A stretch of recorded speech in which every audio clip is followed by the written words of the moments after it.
New information tonight in the explosion and house fire in Goodyear earlier this month. The Goodyear Fire Department now says the explosion was an isolated incident from the house. They say it was not caused by a gas leak or illegally owned items, and they say there's no danger to the community.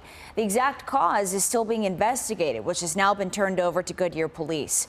A man and a woman inside the home suffered burns at the time, but are said to be okay. Well, we've had a lot of this recently. New details on the natural gas explosion that killed 2 people in Coolidge last month. Federal investigators released their initial findings, and while they haven't determined the exact cause of the blast, we learned that the pipeline was originally not meant to carry natural gas. Fox 10's Jennifer Martinez has the latest. Well, John and Christina, this is still an ongoing investigation, but as you guys mentioned, we did receive the preliminary reports tonight. Now, I did speak to a pipeline expert, and he is working on the case in Coolidge, and he can't get into specific details about what happened, but he does share about what he believes caused this. It's a 2-page preliminary report detailing what led up to this. A house destroyed, a father and his 14-year-old daughter killed, and 1 injured. Pipeline expert Don Deaver is currently working on this case. He weighs in. What happened is the gas, because it broke into 2 pieces, and there was a 46-foot section that was thrown away some distance.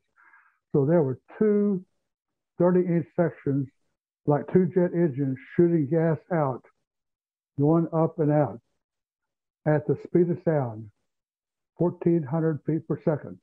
And all of that gas was coming up and was forming a big cloud, so to speak, of natural gas that got bigger and bigger and bigger with time.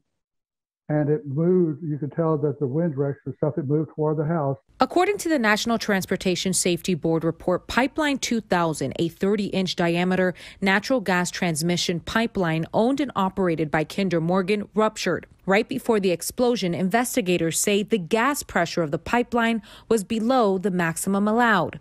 The pipeline was installed in 1985, previously transporting crude oil, eventually converted to natural gas nearly 20 years ago, according to NTSB. Deaver says the pipeline was likely not designed for natural gas service. Natural gas is much more dangerous than the crude oil is. Crude oil is kind of an environmental concern, but this pipeline was not likely to be designed for this rupture, propagation, and control. And that's the reason you had this big hole. You had a big section thrown out 46 feet out. Now, we did reach out to Kinder Morgan for a comment, but we have not heard back. Reporting live in Phoenix tonight, I'm Jennifer Martinez with Fox 10 News.